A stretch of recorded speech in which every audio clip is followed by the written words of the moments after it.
Welcome one and all. It's time for yet another Kings of War battle report, but this time the spice level has been cranked up to 11 because it's the Empire of Dust versus Undead. And to guide you through this voyage, we have Yellow Arrow. We also have me. Hello there. I have my army list right here for the Empire of Dust using my skeletal Halfling army. This is the first time I've ever used them as Empire of Dust before. It's the first time I've played this army at all. So we'll see how it goes. And this army list that's printed out here, this is on the new Easy Army, which actually lives up to its name this time. I found the last Easy Army was a bit temperamental at times, but the new one is actually very nice. So I would recommend everyone jump on board that train immediately. So, Empire of Dust, Undead, and we're on Salt the Earth scenario right here. 2,000 points. You can see the Undead up here, and the Empire of Dust down here, represented by my wonderful skeletal Halflings. And if anyone is interested in any of these miniatures, particularly the actual Halflings in there, the skeletons, then I will put a link in the description at the end of the video, because they're quite difficult to find if you're looking for them. There is a Facebook group for it's not really a company manufacturing them, it's just one guy who is very passionate about halflings and chose to put these out into the world, so I'll put a link down there at the end for anyone who's interested in that. Okay, so Salt the Earth, the way that works, there's an objective in the centre, right there, and nothing can take that objective away. That one is going to stay there for the whole game, but then each place 3 objectives each around the battlefield, and at the end of your turn, if you're controlling one of those objectives with unit strength, having more unit strength within 3 inches of it than the enemy, then you can choose to remove that objective from the game. So if you're running a very, very low drop army, then you can jump on objectives early, salt the earth, just destroy those objectives, and then you don't have to worry about them later on. So you can focus on the small amount that are remaining. So, interesting scenario, and there's a different spin on. There are a few similar setups when it comes to scenarios where there are objectives scattered around the table. There are some where you don't know what they're worth until partway through the game. There are some where you jump on them at the end, some where you pick them up from the centre. But in this one, they can be removed. Okay, we've got a few people in the chat already here, so feel free to drop a message in there if you're watching. We have got the likes of Raphael, Steve, Chris, and infamous GT in there as well. Anyone's taking any red hot sizzling tactical tips? By the way, Chris C in there, this is actually his undead army that I'm facing right now. So if you want to throw any abuse at my opponent from this game, then feel free, because I believe he is in there right now watching along. Let's go through the lists then, shall we? So, Empire of Dust. Put together purely just the first list I could possibly come up with based on the miniatures I had available and what they could physically represent. So, we've got a horde of skeleton warriors, skeleton spearmen in fact. Then next to them, I was looking for different things that could be represented by the models I've got on chariot size bases. So this one is the reanimated Behemoth, or Behemoth if you prefer that pronunciation, which I don't. Then we've got a regiment of archers right there, skeleton archers obviously. We have then got a horde of revenants, and I believe this one, actually might be that one, has the Brew of Strength, because there's 2. There's one here and there's one slightly off camera. One of them's got the Brew of Strength though, and I think it's the one you can't see right now. Behind them we've got 2 cursed high priests. One of them is mounted on a skeletal steed and the other one is not. And the only spell they have available to them is Surge, because nearly everything in this army is shambling. So I'm going to need a lot of Surge, and those 2 are some healthy Surge sources indeed. Behind them, this unit here, you may be thinking it's cavalry, but it's actually not. It is Revenant Chariot Regiment, which just happens to be exactly the same size as what I used as my honour guard in the League of Rordia. So they are chariots for the purposes of this game. And speaking of chariots, right here, this giant crab, target its weak point for massive damage. This giant crab is a pharaoh on a royal chariot, and he's got the blade of slashing. So he's going to be quite speedy. Then there is the other horde there, the horde of revenants. That's the more powerful one with the upgrade. We've got some Revenant Knights here, and just Revenant Cavalry. They have the Boots of Striding, so once per game they can just ignore all the difficulties and so on. And here we've got, this is a potential star of the show right here, we've got a Pharaoh with the Wings of Honey Maze. So his defense does drop to 5 because of those wings, but he can fly around and cause havoc, and he's considered one of the more potent flying heroes, or typically. And over on this side we've got another regiment of skeleton archers. Very, very nice. On to the enemy, and I do have a copy of the enemy army list on my phone right here, so there's no excuse for getting all of this wrong. This is starting on the left flank as I look at it.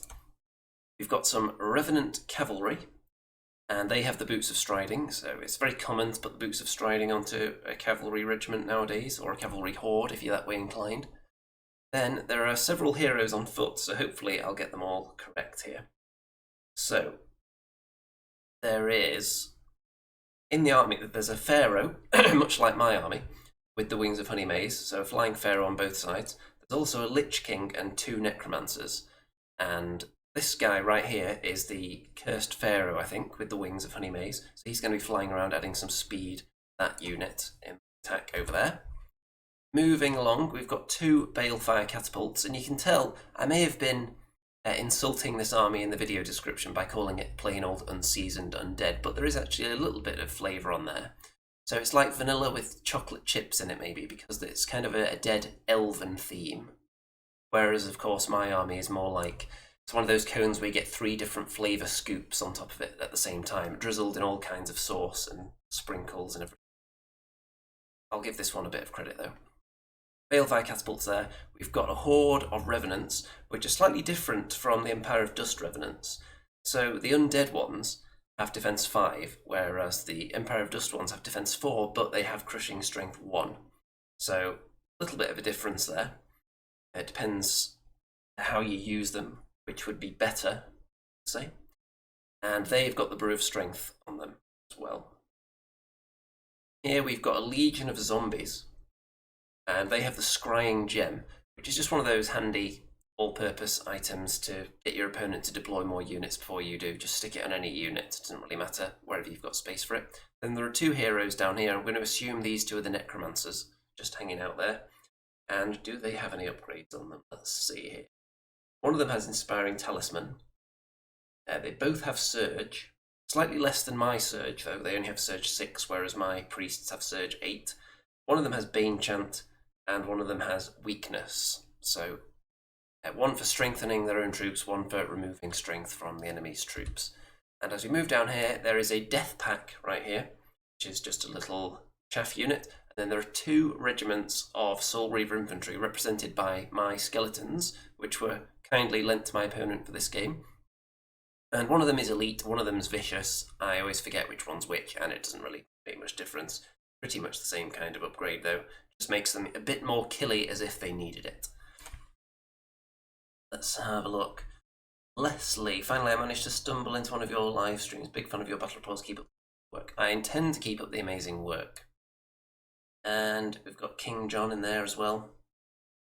And Infamous JT. They are High Elf Undead, really cool. With the helmet.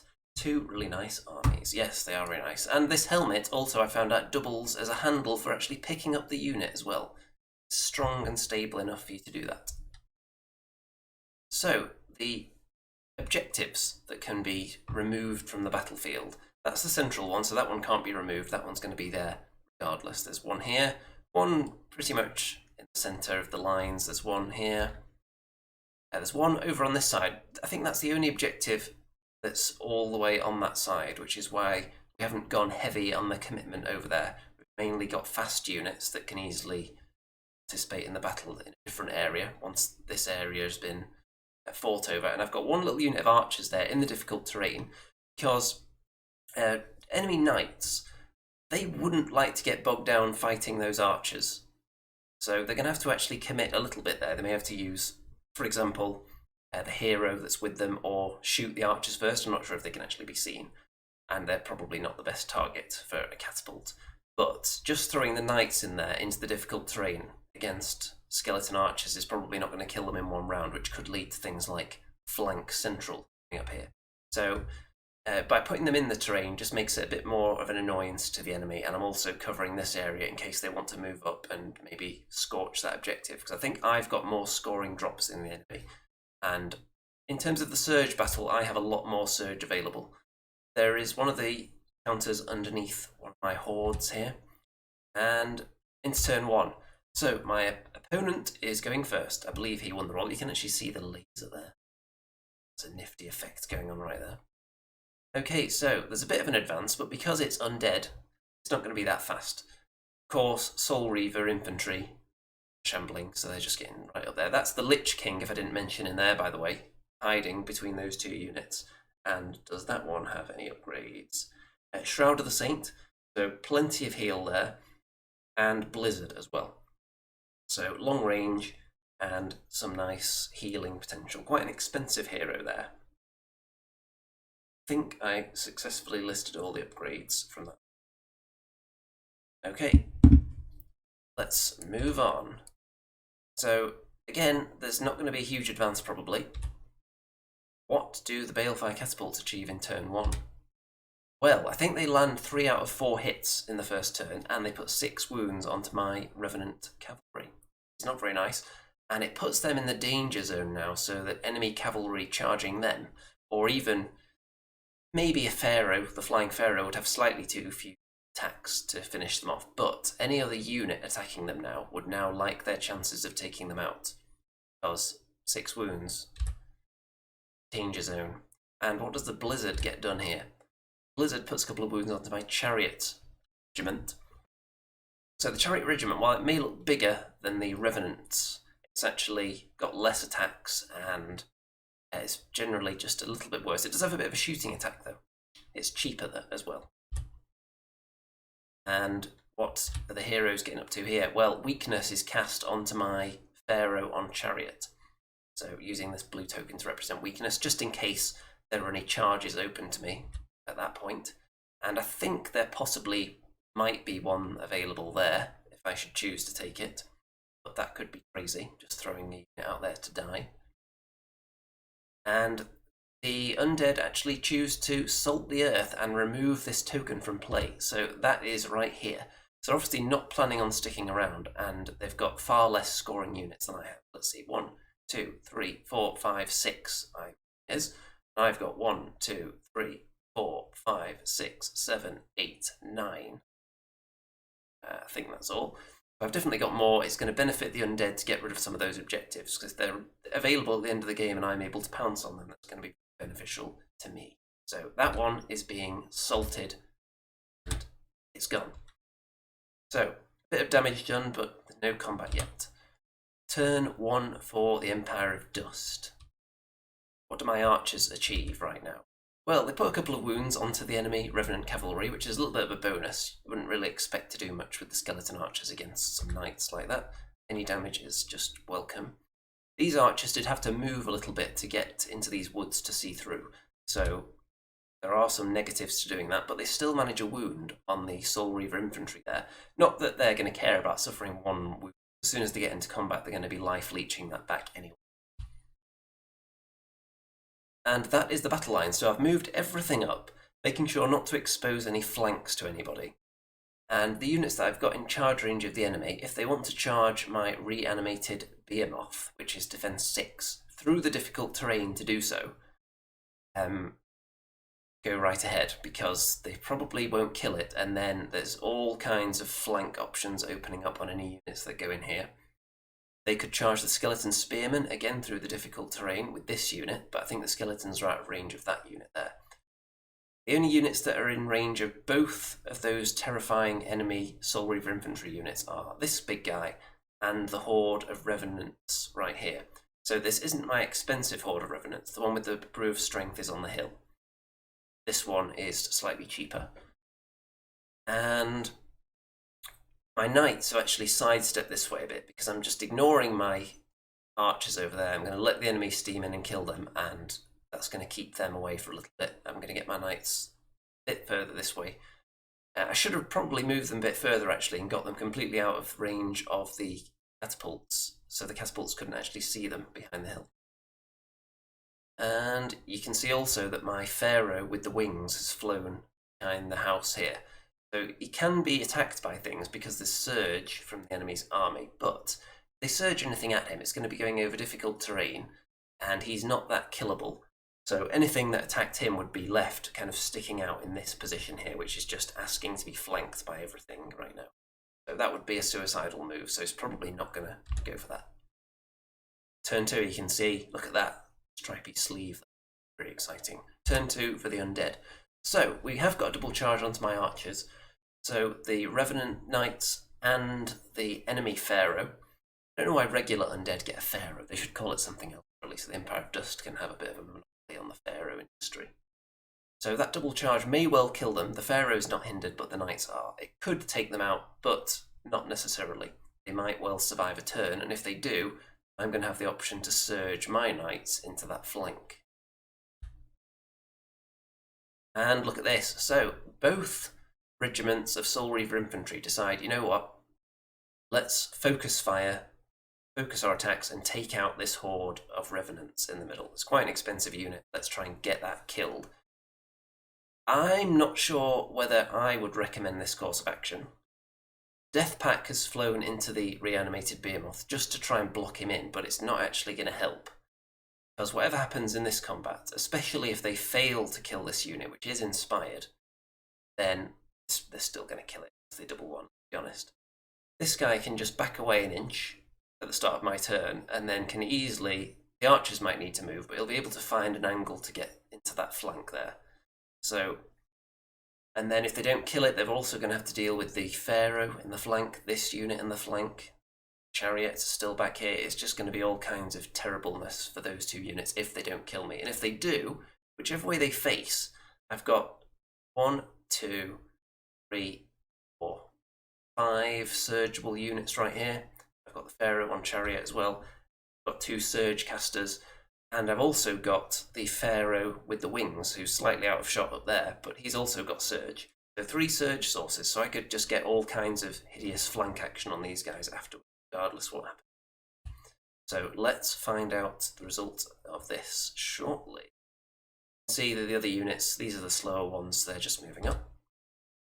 What do the Balefire catapults do this time? Well, they plink a bit more damage onto my chariots.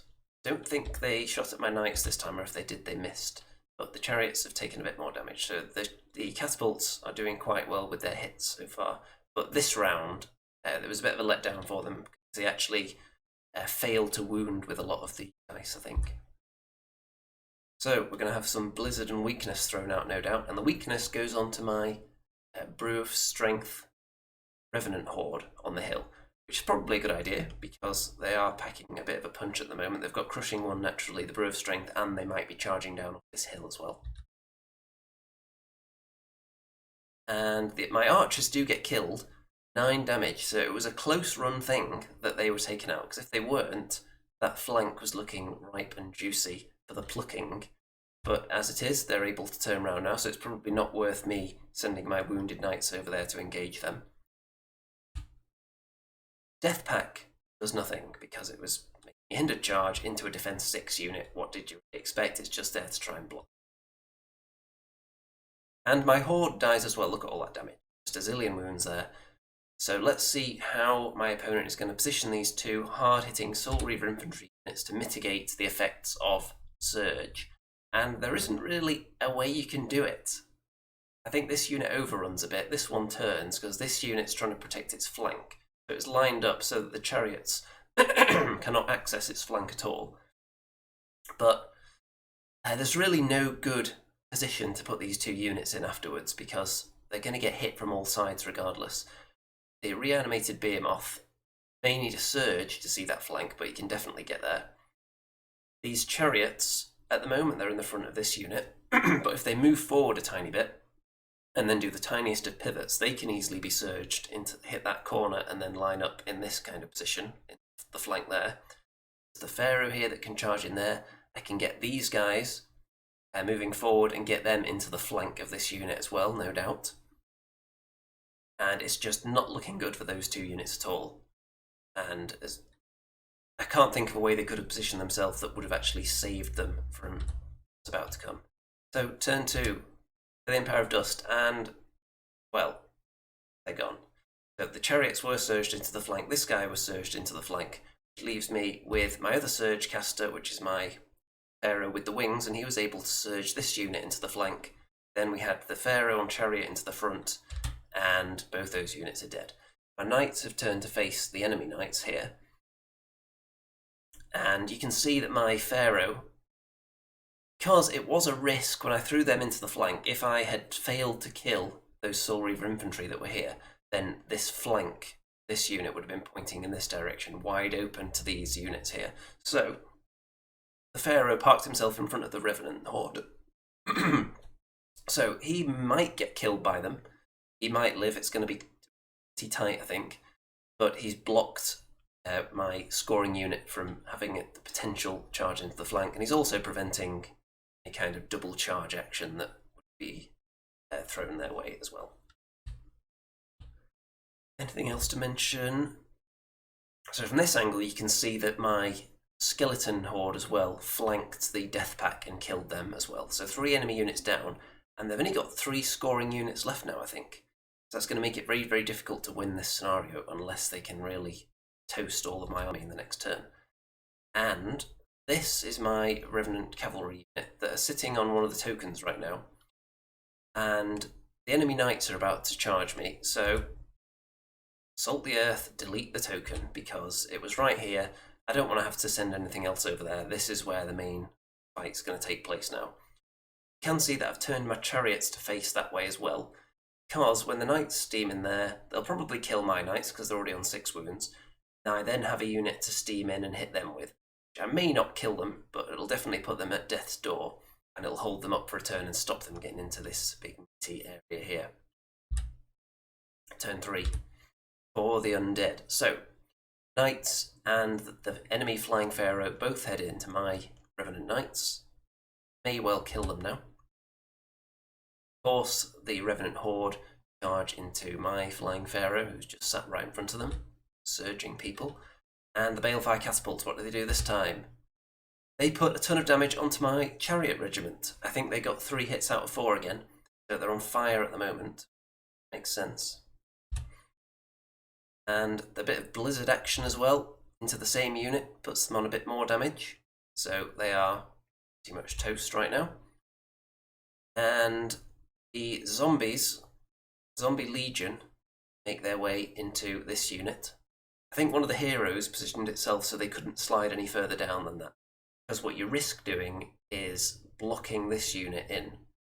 So if that character wasn't there, and the zombies went for the charge, I think they would have had space to slide all the way down to there, which would then kind of lock this unit in place behind them, which could get them a bit stuck, potentially. I'm not sure exactly how stuck, because it's hard to tell because the back of this base is quite high, so I can't see exactly how much space there is between the 2 units there. But that's probably the reasoning behind it. You don't want to box in your hardest hitting unit. And the chariots are dead, as a result of all that shooting. So that's one of my units gone. And look at that, my pharaoh is killed as well. So 10 damage. Though he inspires himself, it wasn't enough to save him from death. And my knights are dead, as expected. Up to 10 wounds, so it wasn't by any means a certainty that they were going to be taken off as well. But some successful nerve rolls there. I think they were all within the realms of fairly average to kill the unit. And here, the zombies actually do a bit of damage to my revenants. Only 6 though, so they will live to fight another day, even though they're already technically dead. So they'll remain undead. Fight another turn. Let's go with that. So this flank is open to me now, because as you can see, my leader point is beyond the end of that unit there, so it would definitely be a flank if I want to get them in there. This guy will have to get out of the way, of course, but there is a flank available right there, zombies. So, and this situation here, so this unit is within range of the flank of the zombies, the skeletons, but they'll be hindered, of course. This big guy is within range to charge, he's within range to charge there, within range to get the flank. So I'm actually going to go all in and try and take out this zombie legion in the next turn. Because if you don't go all in, there's a lot of healing around from this little character here. And that's a lot of attacks, potentially. If you don't finish off a unit, they can hit you back. So I want to make sure I kill one unit a turn now. So I'm going to try and... Turn 3. So it does go off as planned. So I'm able to get these 2 units in front, in the flank, and in the other flank. And then they can turn to look at the Revenant Horde there. So there's no really safe position though, because you'll see in a moment, my archers are making sure they're not in danger, and they turn around to shoot at the Revenant cavalry of the enemy. A wound, but it's not that scary. And you can see, because of the surge potential in my opponent's army, they can definitely get to the rear of this unit.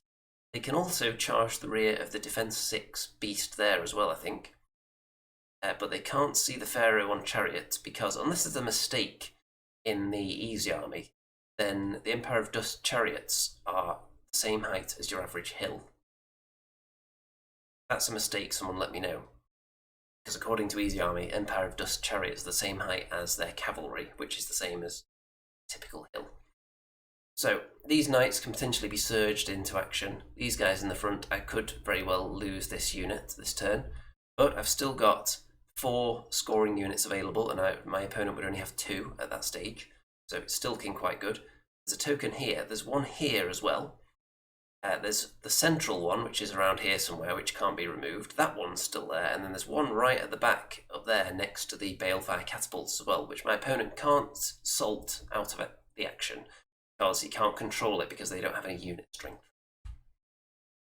Turn 4... turn 4 for the Undead coming up. So I think this looks like it's before they've done too much move.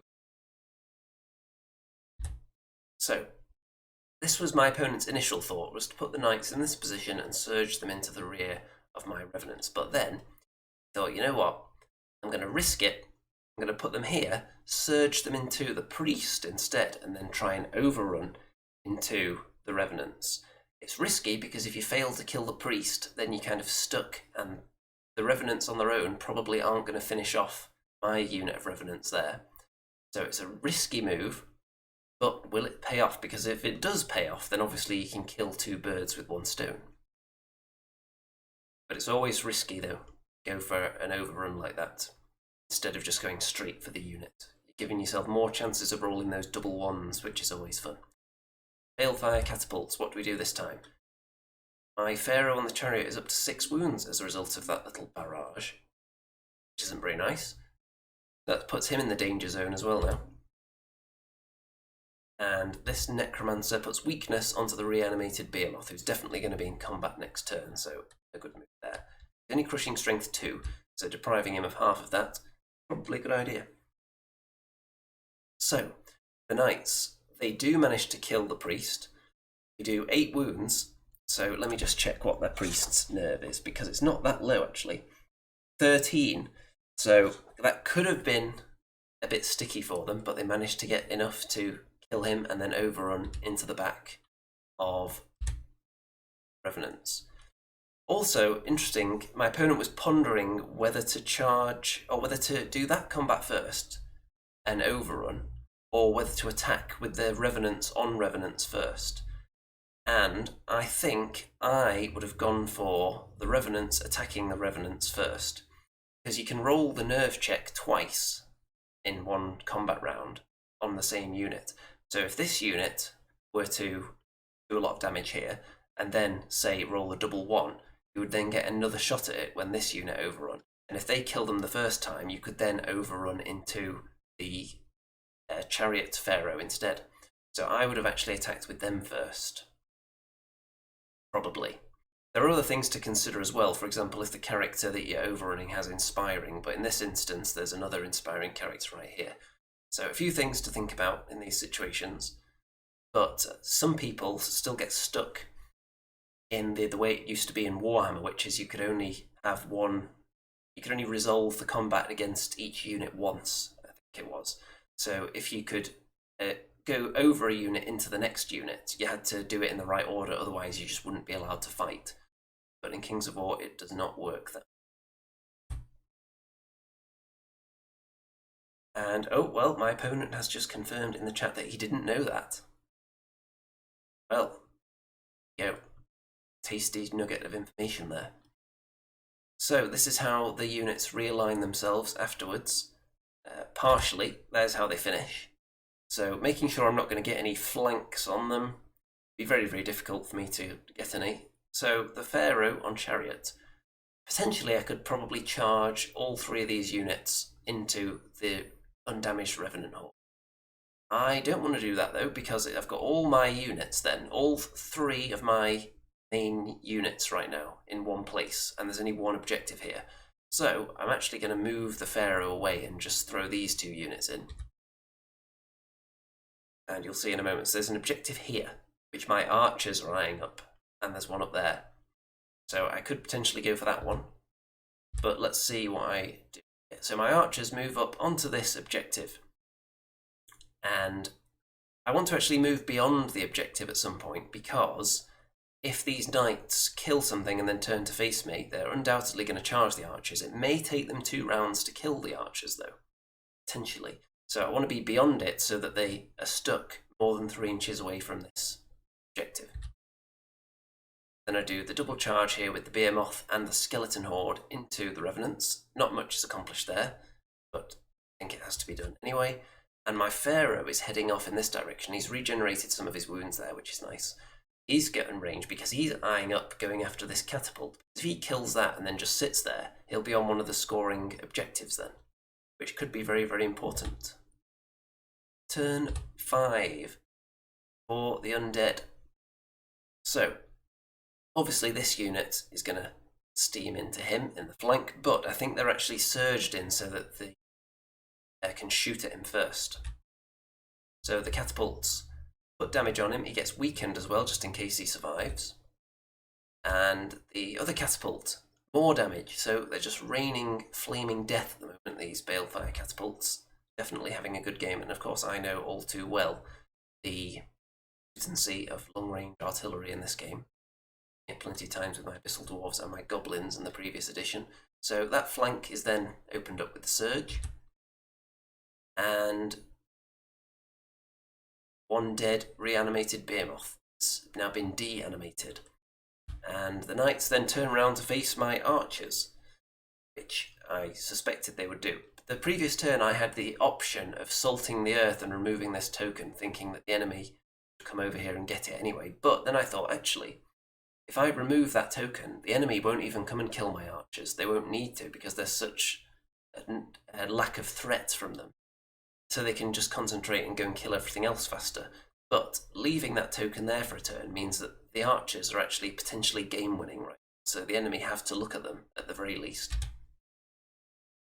So here, a bit more damage done on this unit. So the skeletons will probably die next turn, I would imagine.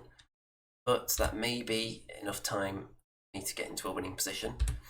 So turn 5, the archers charge into the Revenant Knights, and you can see the way I've positioned this guy because the token is just at the back of the arrow there. I've got my archers within 3 inches of it, and the way he's positioned here means that if the enemy charge into my archers and then kill them and try and overrun, they'll stop when they touch the hero, who is the front of him is more than 3 inches away from the objective. So there is no way for them to get to that objective via going straight into this unit next turn, which is turn 6, which could be the final turn. So the only way, and there are possible ways that you could bypass that guy. Because this is a surgeable unit, you can move maybe sideways, and then you can surge them into combat after blocking part of the unit off so they can't slide all the way down. So then you could overrun slightly beyond that point. You're going slightly off-center compared to the token, so you would need a higher roll to reach it than if he just wasn't there. But there are options available when you've got individuals to block where your units move to when you charge them in. So it gets quite complicated. And here, look at all the wounds coming back on this unit. So I'm just going to... 2 wounds, I think. I I had more than that on them before, so they were healed up and life leeching, and just do a tiny amount on them now with skeletons. Pharaoh charged in and killed the Balefire catapult, then pivots so that this one can't see anything. So this one is pretty much useless now. And he's just sitting so close that it can't attack him, and I'm within 3 inches of that token. So Pharaoh is in a good position. So turn 6, the final turn. So what does my opponent need to do to potentially get something out of this game? Because at the moment I'm sitting on the objective up here with the Pharaoh and the objective here with my archers. And this one is pretty even, I think, in the middle. I think my opponent may have it right now. What's the unit strength of a zombie legion compared to a skeleton horde? Let's see. Skeleton spearman horde unit strength is 4. And looking at the zombie legion, unit strength 4 as well. So that one is a tie in the middle, because I think both units are within. I can't actually see the exact spot it's in. This one's got nobody on it, and there's one up there with nobody on it either. At the moment I'm winning. My opponent needs to kill the archers, kill them, probably, and hope there's a turn 7. So, turn 6. And the Revenants have gone back into the archers here. But because I did 1 wound on them when I charged them last time, crucially, they won't have any thunderous charge now. So their ability to chew through a regiment of skeleton archers is greatly diminished. And in the middle I would expect my skeleton horde to be killed now. Final turn of the game. Oh yeah, that's right, they're the Revenants, aren't they? Not the zombies. The Revenant horde, are they the same unit strength? Let's see. Revenant. Unit strength 4 as well, so yeah. Same thing, just they're not zombies. I think they have, it's skeleton or zombie heads. They're kind of flesh coloured on there, to my eye. It's lighting. But they do look kind of alive. That's my excuse anyway. And the leech, or lich, is just running around, blizzarding my Pharaoh on the chariot. Putting some more wounds on, but not enough to kill.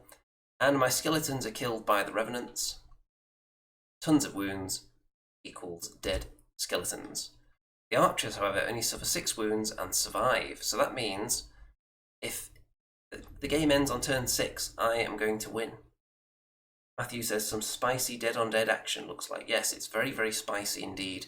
One side that's just full of spice and flavour, and one that's maybe vanilla with a hint of spice, I would say.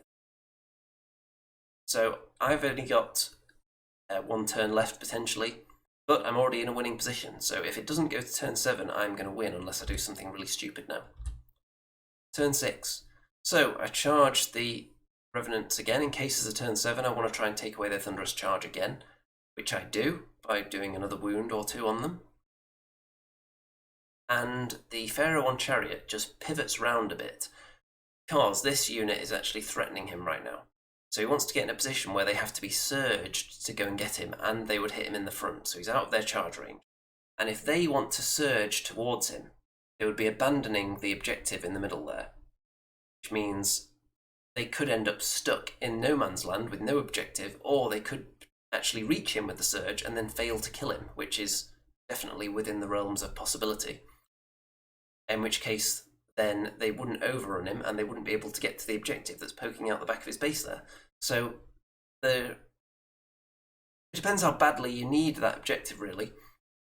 If you were in a tournament, you would think about, if you knew the standings and you knew where you were in relation to your opponent, you'd know whether you need a win or whether you can try and play for a draw or not. But it would be a very risky move going for Pharaoh on chariot there if there's a turn 7. And there is a turn 7, so had the game just ended there at the end of turn 6, I would have won my first game with the Empire of Dust. First game ever. Graham says, evening. Hello there. So, we do get a turn 7. And there's going to be a bit more blizzarding onto the Pharaoh, because my opponent elects not to chase after him with the Revenants. Then, the Pharaoh goes after my priest, because if he could kill the priest and then overrun through the archers, that could be a potential win there. But the priest refuses to die. He doesn't even suffer 1 wound from this pharaoh. And so even though the archers do die, so I don't get that objective, they've got no way to overrun that far to get it. So that's where they stop. So turn 7 for me. So it's basically guaranteed to end in a draw now unless I suicidally move off this objective and charge into a Revenant Horde, which I can't mathematically kill with his number of attacks this turn. So I'm just going to sit on the objective and take the draw. So they are claiming that one in the middle. The Revenants, nice Revenant Elves. 1 objective there is claimed, 1 objective there is claimed. That is 1 each, so it's a draw. These ones and that one up there are left unclaimed, and that's the end of that. So I think that's a very successful first game with the Empire of Dust. It gave me a nice taste, a nice flavour of what you can do with them. There's so many surge options. The surge casters are very, very potent. They have a decent number of surge. You get lots of surging units in there. Maybe it lacks a little bit on the defence side, because of course the Revenants in the Empire of Dust list are lower defence, and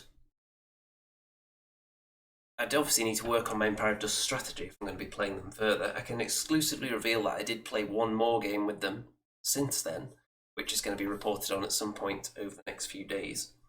But purely on this one, I think the list actually seemed to work fairly well, considering it was just thrown together based on which models I had and glancing through the army to see which units I could actually represent on the table. If you're a veteran Empire of Dust player, then feel free to drop comments in there giving me any tactical tips that you might have, since that's just my first game with them. Chris says, it was very tough with the surge shenanigans. Yes, it was. There's an awful lot you can do when you've taken that many shambling units and you've got 3 surge casters. The enemy are going to open up their flanks sooner or later, so you just have to exploit those crevices when they reveal themselves and just throw everything in there. Certain units, I'm not 100% sold on a few things. Reanimated Behemoth, it's nice to have a big defense 6 monster like that, but it's not very high nerve, and it doesn't hit that hard really. It's only got 9 attacks with crushing strength 2. So if you can't get it into a flank, then it's going to be struggling, I think. I'm not sure whether people take those. Some of the things I've seen in other people's Empire of Dust armies, I've seen some chariot hordes, or chariot legions maybe, just the big units of chariots. I don't have anything that could represent anything like that at the moment. They also take, I think they're a large infantry unit the Empire of Dust have as well. So I don't really have anything that could represent those either. Just got lots and lots of infantry and some cavalry, and I've got some war machines as well if I want to run the Empire of Dust catapults. But I'd have to take something out, obviously. 2000. Steve says you need some mummies and a bone giant. Yeah, there's another thing as well. I see a lot of people take mummies in the Empire of Dust list. So what I'm thinking is, I believe that the TT Combat did a Kickstarter with some undead halflings in plastics, so presumably that range is going to be coming out at some point in the near future, and I remember they did have mummies in it, so I could pick up some of those and get some mummy units in this army. There are also, one thing I've already done, there are swarms available in this list. So, because I've got like a halfling theme and I've already got some ghostly chicken knights, I've actually ordered 30 tiny chickens from Bad Squiddo Games, and I'm going to be using them as probably I think they're called desert swarms in the Empire of Dust list. So tons of chickens on the bases, painted up as ghost chickens, and because if I want to run this army as undead at some point as well, then there are entries in the undead list that they could be used as well. So it'll be a nice multi-purpose unit, that. Just lots and lots of ghostly chickens running around. So that's going to be fun. And other than that, if anyone knows of any interesting models out there that might fit in nicely into this undead halfling army, which can be run as Rordia undead or Empire of Dust right now, and hopefully the full-on Halfling army when that comes out soon as well. Then let me know. And I don't really have anything to represent a bone giant yet, but I know there's lots of models out there that could be used for that. So if you've got recommendations for that as well, drop them in there. Right, let's get rid of the arrow. Let's get rid of me from the corner, and we'll just admire this thumbnail. And if anyone's got any last-minute questions or comments, drop them in, because we're going to wrap this one up in a second. Before we go, though, don't forget to check out all the links in the description. There's a link to the battle mats that I use down there. You want to get battle mats like me, and there's links to my various social media shenanigans. There's Twitter, there's my Facebook group. I want to keep up with everything going on in my hobby and gaming world. And if you want to post anything in there that's relevant to my current projects or video content, feel free as well. And there's also the various fundraising sources there if you want to allocate a portion of your life savings to helping to keep these battle reports flowing, fresh and juicy and sizzling with new stuff, then that goes towards that, which would be very nice indeed. I've actually, on my shopping cart on the Element Games website, because I've got a voucher that I haven't used yet, currently got some of the new Abyssal Dwarf stuff just sitting in the shopping cart there, trying to decide what I want to add to the order right now. Because there's a lot of Abyssal Dwarf stuff out, and there are some things that were already out that I could do with more of as well. And I think there's some paints I've got in as well, so I'm going to be hitting purchase on that any day soon. Let's see, Leslie, can I take Draken Riders and put them in the Sylvan Kin army? I do not know. You could, at the very least, I imagine you'd be able to ally them in. Can you ally the expanded armies with the parent army? I don't know. I have to look into that. I haven't really looked too much in the Uncharted Empire's armies yet, because I haven't really used any of them. And the League of Rordia, as tasty as that sounds, the fact that I know a full-on Halfling army is coming at some point kind of puts me off actually using my Undead Halflings as League of Rordia and just kind of holding off on that until the full Halfling army. Too much for looking.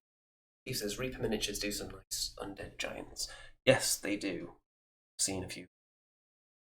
Right, I think it's time to... Oh, what's this coming here? You learn most when you lose. It makes you question and consider all possibilities, especially from the opponent's perspective. Keep the reports coming out. Yeah, I do find that losing, you tend to spot things that you did wrong when analysing the game afterwards that maybe you didn't see while you were playing. It's not so ridiculously obvious during the game, but when you look at the pictures again, and then you think, actually, could have put this facing that angle and it would have saved everything. And going back over it does help a lot. So it gives me the benefit of looking over all my games and learning from my mistakes, and also people out there can either learn from mistakes that other players are making watching battle reports, or just pick up tricks that they didn't know before, which is kind of the main goal of putting the battle reports out there, is to kind of level the playing field. Because obviously I play a lot of this game, and there are certain people, especially now in 3rd edition, that are going to be new to it. And I'm sure the more battle reports you watch, the more tips you pick up, the more that's going to close the gap between the new players and the upper levels of the players in the community, which is always nice. Jerry says you can't take allies from a master list in a theme list. Okay, makes sense. And apparently they might be irregular as well. So that sounds like it might be a double no on that question. Okay, let's wrap this one up. Thanks for watching, everyone. Don't forget, subscribe, like the video and all that nonsense, and give me all your money, of course, because this is YouTube. All that remains to be said is, good night out there, whatever you are.